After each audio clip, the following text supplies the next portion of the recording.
కన్యా రాశి వాళ్లకు ఈ వారంలో చేపట్టేటటువంటి పనులు ఏవైతే ఉంటాయో వాటిల్లో కాస్త ఆలస్యాలు కనిపిస్తున్నాయి.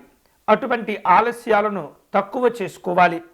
నిర్ణయాలను అనేక విధాలుగా మార్చుకునేటటువంటి ప్రయత్నాలు కూడా జరుగుతుంటాయి. ఆర్థికపరమైనటువంటి స్థితిగతులు అన్ని విధాలుగా మీకు అనుకూలంగా ఉంటాయి.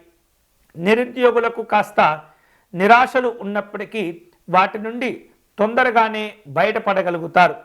తీర్థయాత్రలు చక్కగా చేయగలుగుతారు. చిన్ననాటి స్నేహితులను కలుసుకునే అవకాశాలు కూడా ఉన్నాయి.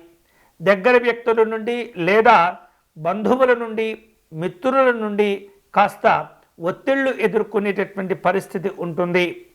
విమర్శలు ప్రతివిమర్శలు వాగ్వివాదాలు చోటు చేసుకునేటటువంటి సందర్భం ఈ వారం కనబడుతున్నందున అందరితో కూడా జాగ్రత్తగా వ్యవహరించండి.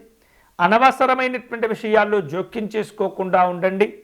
సమస్యలను మీకు అంటుకునేటటువంటి విధంగా ప్రయత్నం చేయకండి.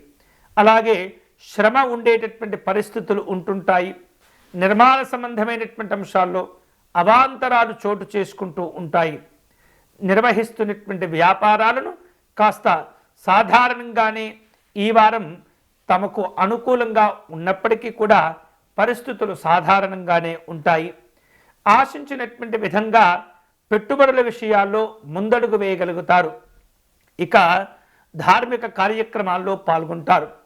ఉద్యోగపరమైనటువంటి అంశాల్లో అదనపు బాధ్యతలు కాస్త ఉక్కిరిబిక్కిరి చేసేటటువంటి ప్రయత్నాలు చేయగలుగుతాయి. జాగ్రత్తగా ఉండాలి.